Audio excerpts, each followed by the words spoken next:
Hey, it's Webs here with the new Hearthstone news of the final cards for Voyage into the Sunken City.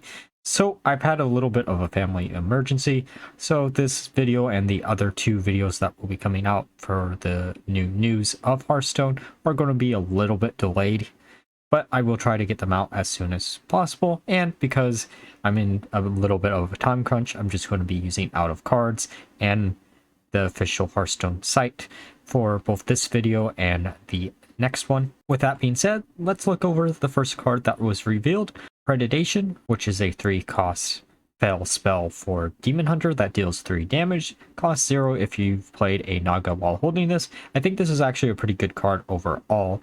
If you can easily get the condition off, then this card will see a lot of play, as the condition isn't that hard to actually trigger. So for the next card revealed, it is Bone Glaive, which is Demon Hunter's Dredge mechanic card, which is a 5-cost weapon with 5 attack, 2 durability, with the battle cry Dredge. So this card has a really good target in Demon Hunter. The minion that when it dies actually shuffles a charge minion into your deck. But I do think this card is probably too high cost of a card to actually see play, though there are better options for Demon Hunter to get that from the bottom of the deck, and I think you'll probably run something else.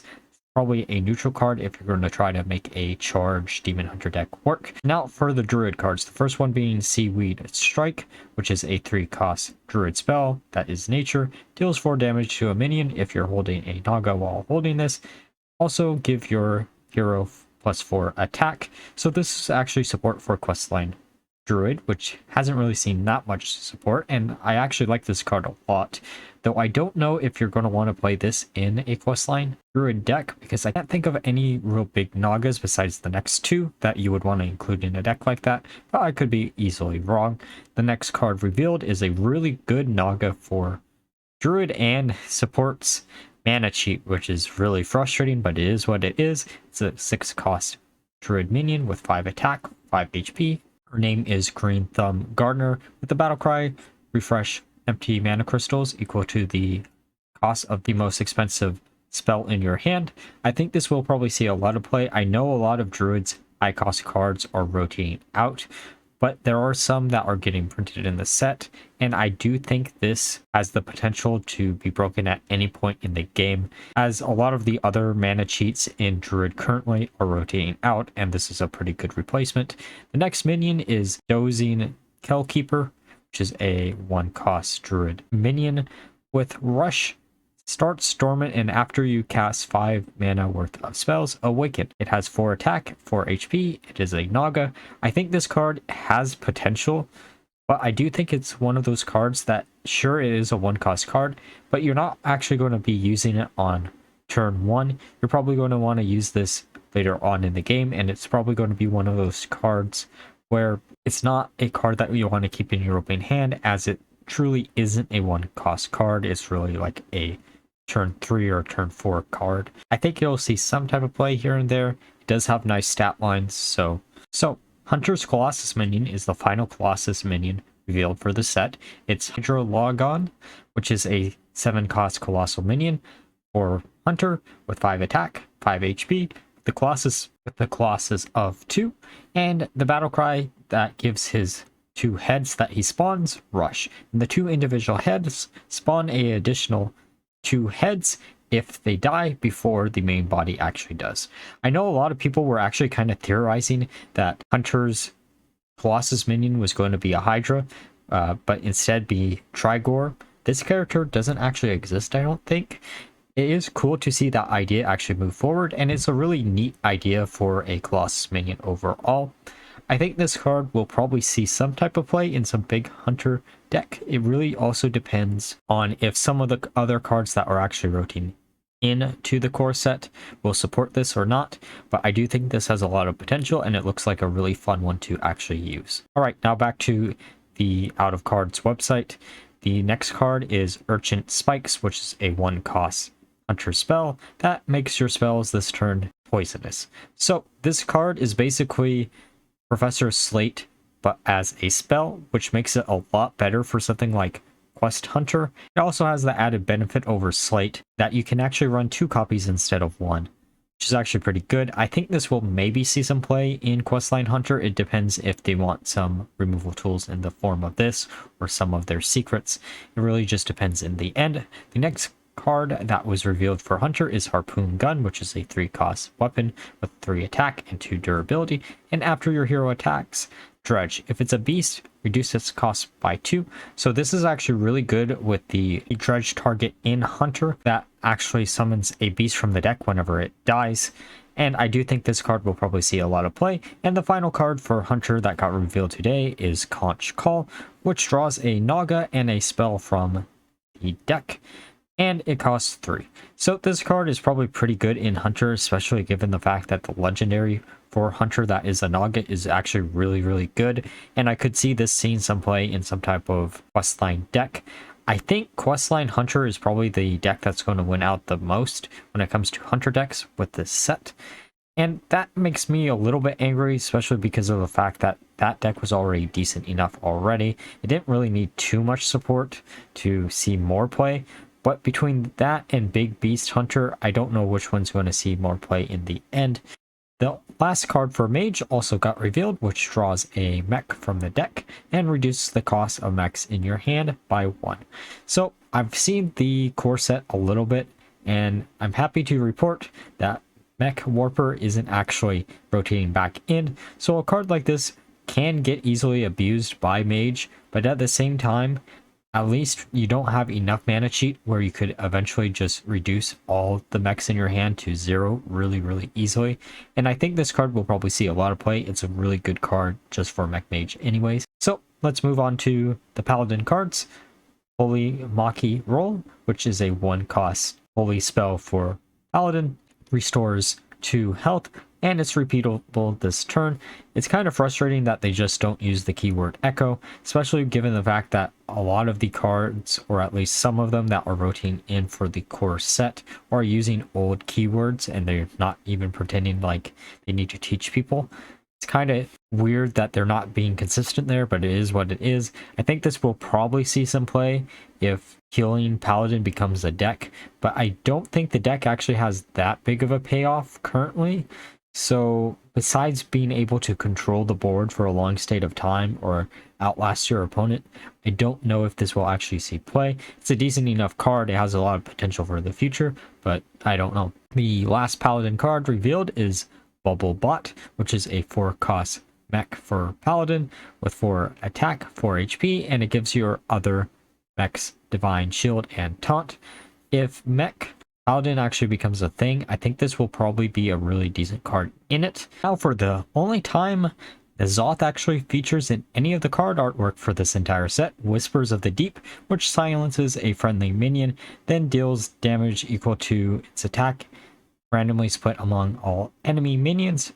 It is a 1-cost spell for Priest with a Shadow School. So it's really cool to see Silence Priest actually become a really well supported deck, and it's honestly probably one of the decks that I want to try out first when the new rotation actually happens. And I'm really excited for this because honestly that was one of the best times that I had playtesting a deck that I didn't expect to work. As I've stated before, it is one of my favorite decks of all time. I do think this will probably see a lot of play, especially because of some of the neutral minions that were also revealed today, and there's a bunch of other neutral minion targets that are already existing in the current standard rotation where something like this could see a lot of play. Now for the next card revealed, Queen's Guard, which is a 2-cost Naga minion for Priest with 2 attack, 3 HP. With the battle cry, gain +1/+1 for each spell you've cast this turn.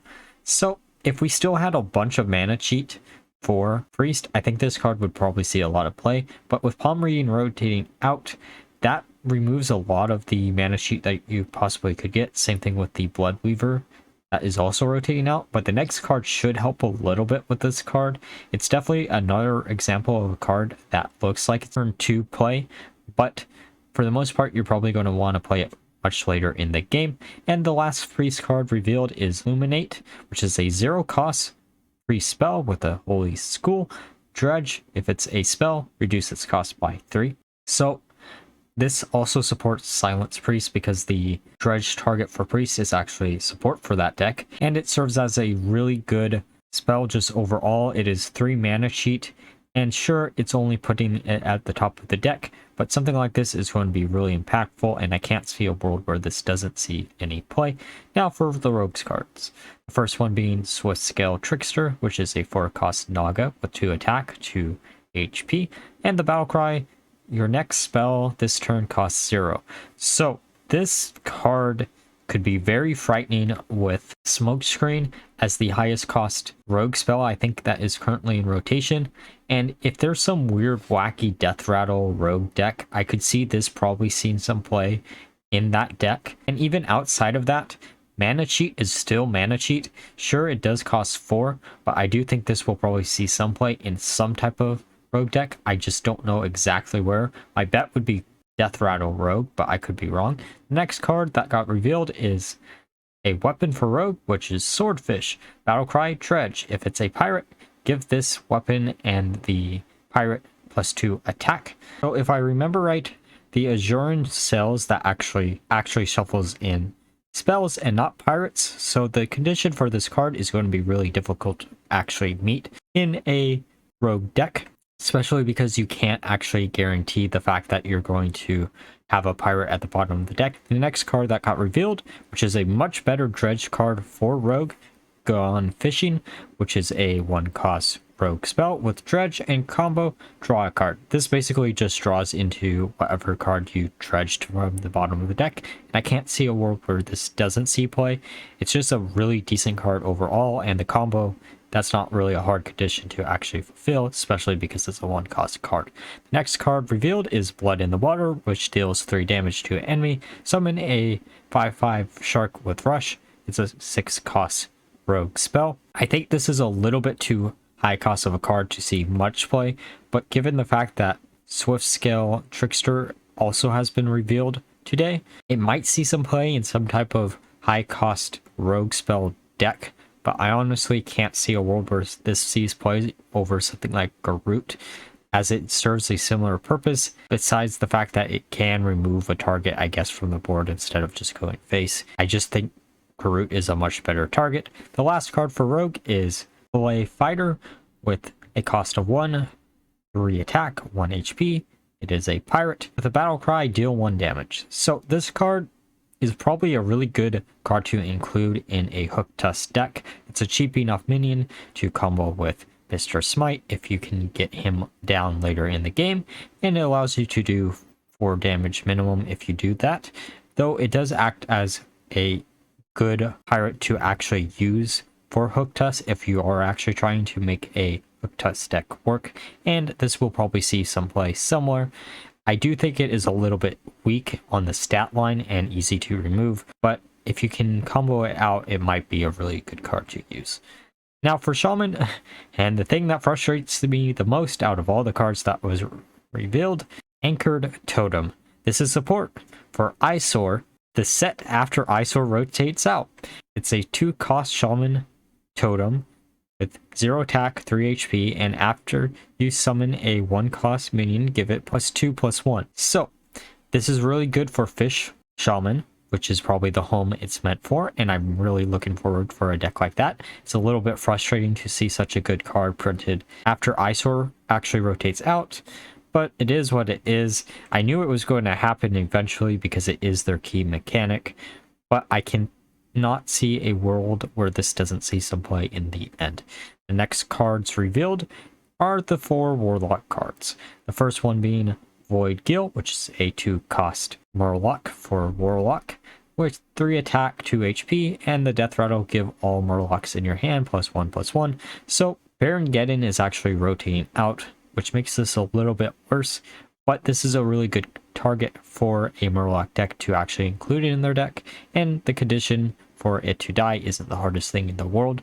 I can't see a world where Murloc Warlock becomes a thing that this doesn't see play, especially given the fact that there's so much really good support in this set for such a deck that it does look like a really decent deck overall. The next card is the final Murloc Warlock support, which is a 1-cost spell called Rock Bottom that summons a 1/1 Murloc, then Dredge. If it's also a Murloc, summon 1 more. This has a really good target in Warlock, the one that gives +1/+1 to all Murlocs in your hand, deck, and field. So I can't see a world where this one definitely doesn't see play because it's a really good card overall. I get why they didn't put a shadow tag because Tasman could easily abuse it, but I'm really liking how Murloc Warlock is shaping up, and it looks like a really fun deck to try out. It solves all the previous issues of Murlocs by making them as big as humanly possible. The next card revealed is Dragged Below, which is a 4-cost shadow spell that deals 4 damage to a minion. Give your opponent an Abyssal Curse. So I don't know if there are enough Abyssal Curse support cards to actually make this a fully functional deck, but I said the same thing about Libram Paladin when it first was revealed, and we did see additional support later on. Though unlike Libram Paladin, I don't think this one will probably see any additional support outside of the mini set. I could be wrong, but I don't know if 4 targets to generate Abyssal Curses is going to be enough for a deck to shape around these 4 cards. And the next one is a Naga Minion that gives your opponent a Abyssal Curse that costs 3 and has 2 attack and 3 HP. Again, like I said before, I don't know if this is going to be enough to support a deck like this. I think it has a lot of potential for some type of control Warlock deck, where either you force your opponent to have a full hand from a lot of turns, where you can actually burn some of their deck away, or rely on having these in your hand while also shuffling in a bunch of Curse of Agony. It's going to be a really cool idea to try out. But again, I don't know if this is going to be enough support to see play. Now for the warrior cards, from the Depths, which is a 3-cost warrior spell, reduce the cost of the bottom 5 cards in your deck by 3, then Dredge. I can't remember actually what the Dredge target for warrior actually is. I think it's the weapon, which makes this card kind of much weaker than you might think. But there is one benefit to a card like this. It is mana cheat, and Warrior historically doesn't have a bunch of mana cheat, so it probably will see play because of that. And there's a bunch of other really good Dredge cards that might be seeing some play in either neutral cards or other Warrior cards, such as the next one, which is Obsidian Smith, which is a 2-cost pirate with 3 attack, 2 HP. With the Battlecry Dredge, if it's a minion or weapon, give it +1/+1. Questline Warrior didn't need more support. I get why this card exists. The nice thing about this card is it's not the best in the world, but at the same time, Warrior doesn't run too many spells anyways, so the condition probably isn't the hardest in the world to actually fulfill, and probably will see a lot of play in the end. It's just a little bit frustrating. The next card revealed is Forged in Flame, which is a 2-cost fire spell. Destroy your weapon, then draw cards equal to its attack. So with Multicaster actually existing as a pirate, I think Multicaster will probably see a lot more play in Warrior if cards like this see play, because now you have both fire and frost spells that Warrior can actually use, which was the main weakness of running Multicaster in a deck. But again, Questline Warrior didn't need more support. It's a little bit frustrating, but it is what it is. And finally, the last card revealed is Guard the City, which is a 2-cost spell for Warrior that gains 3 armor and summons a 2/3 Naga with Taunt. Decent enough card overall. It's very similar to Shield Block and some of the other armor gaining spells that we've seen in the past. It's a little bit weaker on the armor gain side, but it does generate you a minion. So this could probably see some play in an armor gain warrior, but with Shield Block actually rotating back in, I don't know if you'd want this over something that draws you a card. Now for the neutral cards. The first one being Mothership, which is a 6-cost minion with 5 attack with 4 HP. It has the Mech tag, has Rush, Death Rattle, summon 2 random mechs that cost 3 or less. Decent enough card overall. Costs a little bit too much in my opinion to see a lot of play, but at the same time I do think Mech Mage will probably want to use a card like this even if it is expensive, because you do have the Mecha Shark that does random damage to your opponent's minions if a mech attacks, and this does have Rush and allows you to generate more mechs and isn't the easiest thing to remove. So it might see play in Mech Mage, but outside of that I don't see where it does. Maybe Mech Paladin, who knows. The next card revealed is Twin Fin Twin. Man, that's a mouthful to try to say. 3 cost neutral minion with 2 attack, 1 HP, with Rush, Battlecry. Summon a copy of this. It is a Murloc. This is going to see some play in a Murloc deck. I can't see a world where this doesn't see play in Murloc Warlock in particular, especially given all the hand buffs and deck buffs. And now for the cheap Naga that I'm actually really shocked we're seeing something. Vicious Slither Spear, which is a 1 cost neutral minion with 1 attack, 3 HP. After you cast a spell, gain +1 attack until your next turn. I think this will see play because of the fact that it is a cheap Naga, and you can easily abuse this with a lot of the other Naga support. Any type of aggro deck that wants to use some of the cards that require you to play a Naga while you're holding it, this is probably going to be their target, and probably will see a lot of play. It's a really strong card overall. The condition isn't the hardest thing in the world to actually trigger, and probably not the reason why this will see play, just because of the fact that between such a cheap Naga minion. Now, Hermit is the next card revealed, which is a 1 cost neutral minion with 4 attack, 3 HP. It can't attack. It has the Beast tag, a really good target for Silence Priest. There's nothing more to really say about this card besides that. Really cool to see a cheap early game minion for that type of deck. And there's one below that's an even better later game minion. So the next card revealed is Barbaric Sorceress, which is a 6 cost minion with 3 attack, 7 HP, taunt, battlecry. Swap the cost of a random spell in each player's hand. This is just one of those meme cards that will probably see no play. It could ruin someone's combo, but in my opinion, it's probably too high cost of a card to see much play. The next card revealed is Gorlek Ravager, which is a 5 cost minion with 4 attack and 3 HP. Draw 3 Murlocs with its battlecry. Of course, it's a Murloc. I think this will see play again in Murloc Warlock, especially because it refills your hand, though there may be some better card choices for draw power for a deck like that. This does serve as a way to have another big minion in a Murloc deck, which is probably why it will see play, though it might be a little bit too high cost card to see much play. But I do think the power to draw 3 is going to be what makes it worth it. Now, Ajarin Sentinel is the next card revealed, which is a 4 cost minion with 5 attack and 6 HP, and it has taunt. Death Rattle, put a Sunken Sentinel at the bottom of your deck. And going back over to the official website, we can see that the Sunken Sentinel is a 5-drop minion with Divine Shield, taunt, and lifesteal, and the same stat lines as the original Sentinel. So the issue with a card like this is I don't really understand why this doesn't have a mech tag. I guess it's to be consistent with some of the other arcane constructs that we've seen in the past, but because of this, I don't think this one will see much play. The Divine Shield and Lifesteal is pretty good overall, but I think there are better targets for Dredge decks to have instead of something like this.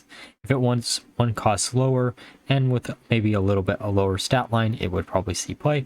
Now the next card revealed is Selfish Shellfish, which is a 4 cost minion with 7 attack, 7 HP. Death Rattle, your opponent draws 2 cards. It is a beast. So in a curse-based deck, this might actually see some play, but outside of that, Silence Priest is probably the only other home that a card like this will see play. It's big enough stat lines that it's really hard to remove, but the Death Rattle of making your opponent draw 2 cards could be really, really devastating, especially if you were already ahead. You don't want to try to give your opponent enough cards to catch up with you. But in Silence Priest, it doesn't have a downside, so I could see the scene play there. And it's really cool to see some really good targets for that deck. The next card revealed is Puffer Fist, which is a 3 cost pirate with 3 attack, 4 HP. And after your hero attacks, deal 1 damage to all enemies. This is just a really good target to replace the Deadeye in where they're abusing the hero for Demon Hunter that was in the last set. The main issue with that deck is you're also losing expendable formers, so a card like this probably won't see too much play. It really just depends on how consistently we can get a bunch of tokens on board for this to see play. Though I think a different form of Token Demon Hunter will see play given some of the core cards that are actually rotating in. The next card that got revealed is Treasure Guard, which is a 3-cost neutral minion that is a Naga with 1 attack, 5 HP, taunt, death rattle, draw a card. I think this will probably see a lot of play just because of the fact that it allows you to draw a card and it's really defensive. It does have enough stats to actually survive for probably 2-ish turns depending on how many minions your opponent has, and it is hard to remove, and your opponent might not want to remove it because it will give you access to another card in your deck. The next card revealed is Sea Scout Operator, which is a 3-cost neutral minion with 2 attack, 4 HP, battlecry. If you control a mech, summon 2/1 mecha fish. So sadly, the fish don't actually have rush, which means that it probably won't see too much play, but it could be seen in a mech mage deck.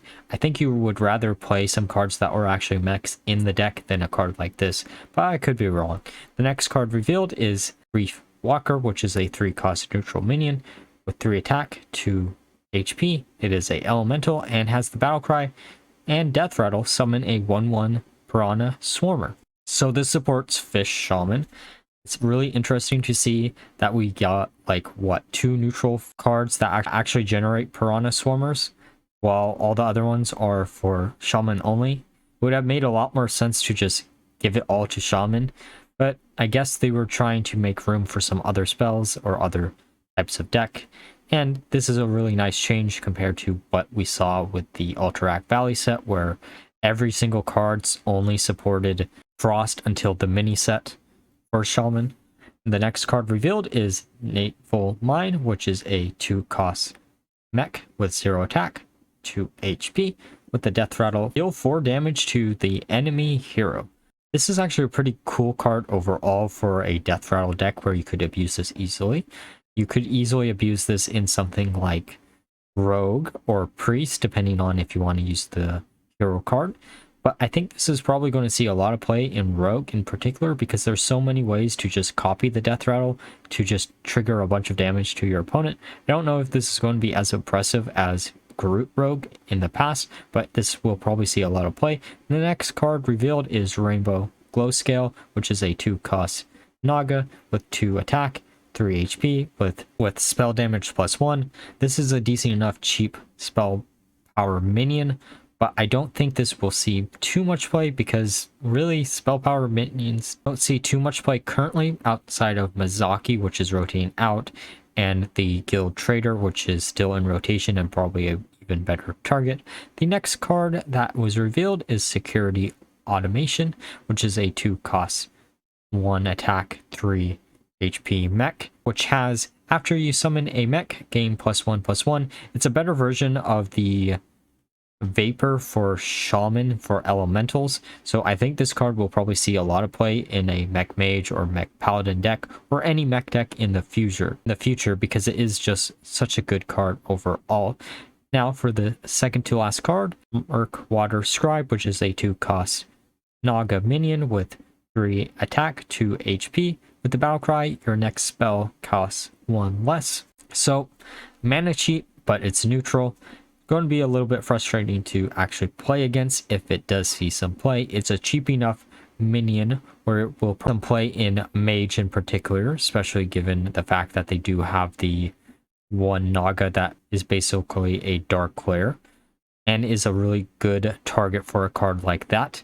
So I can't see a world where this doesn't see play in that. And finally, we have Click Clocker, which is a 1-cost neutral minion with 1 attack, 1 HP, with Divine Shield and Battle Cry. Give a random mech in your hand +1/+1. I think this card is a little bit too slow for the current game, though it does serve as a really cheap minion to trigger the security automation as discussed before.